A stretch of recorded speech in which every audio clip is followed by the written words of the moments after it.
Literally all we were wearing was undies, a bra, and a toga.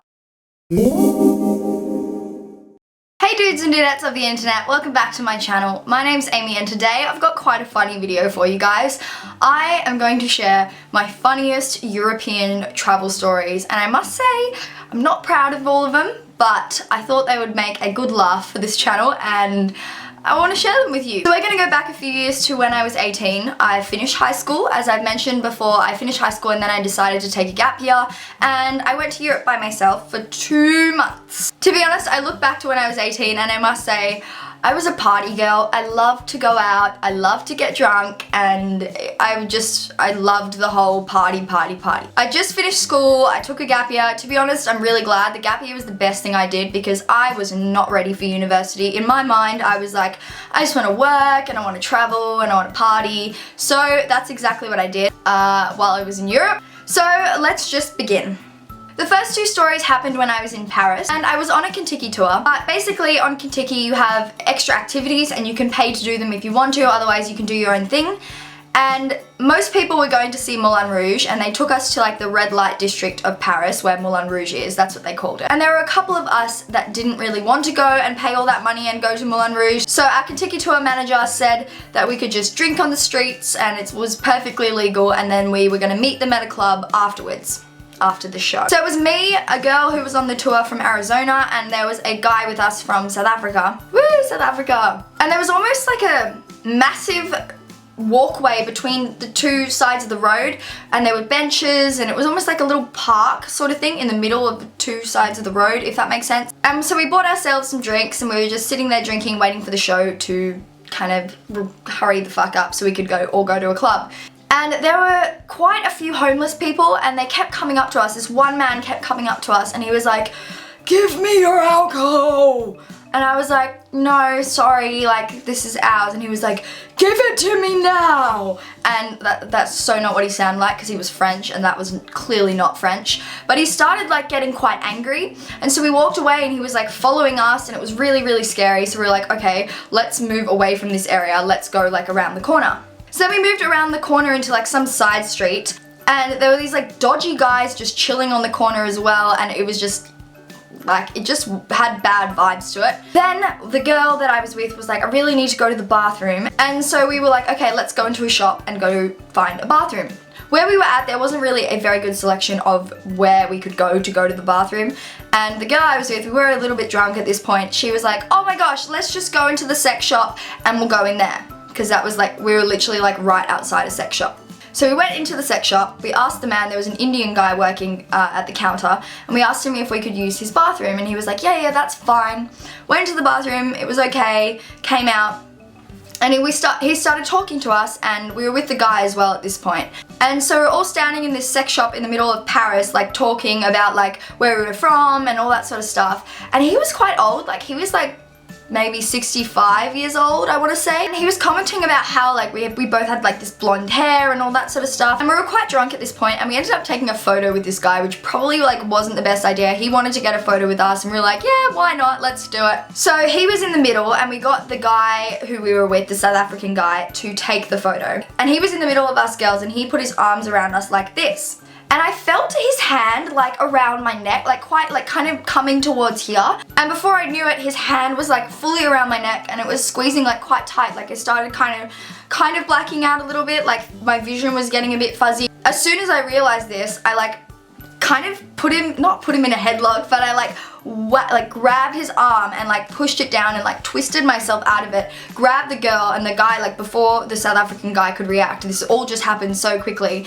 and we all just ran out of the shop. To be honest, it was really scary because I feel like had the other guy not been there, that could have ended quite badly, although I did manage to like get out of the position we were in. But like it's just really scary to think about. Like I wonder what his intentions were, like what if we had passed out, like what could have happened, because it was like some seedy sex shop in Paris, which to be honest, I will admit, wasn't the right place to go to the bathroom. First of all, wasn't good to kind of have a chat and be so friendly to him and like get a photo with him in the first place. Bad idea.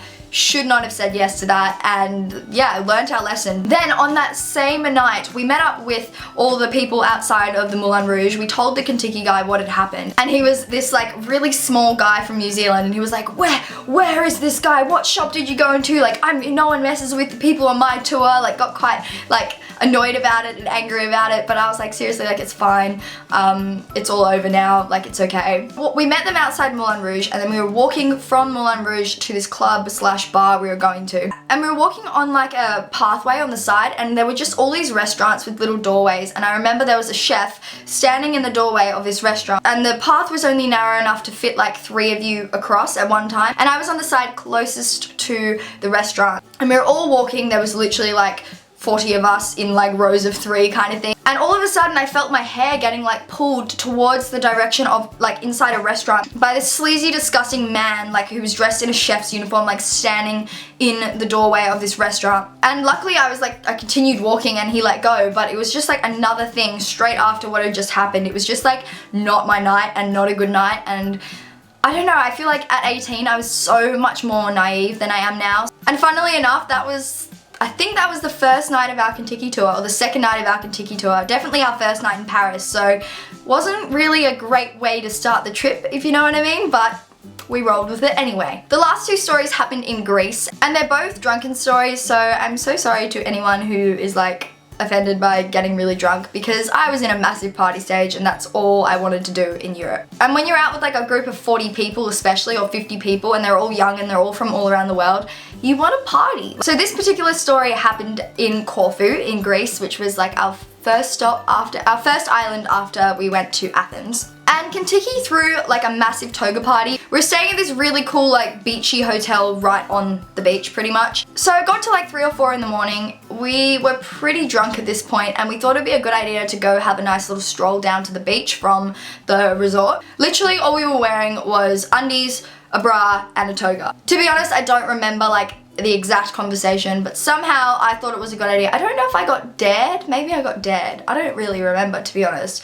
But for some reason, I thought it was a good idea to rip my toga off and go and walk and frolic in the shallows at the beach at 4 in the morning. Are you fucking serious? Like, I am the dumbest bitch. And it's funny because I have like little memories of the night, and I just remember like ripping this toga off, throwing it down on the pebbles, and just like going into the water. I only went like 3 meters out. But first of all, right now, I would never fucking swim at night. It just scares the shit out of me. I watch way too much Shark Week and stuff like that to be swimming at night. Don't know what came over me. Second of all, I was in a little bra and undies frolicking in the beach on pebbles at 4 in the morning.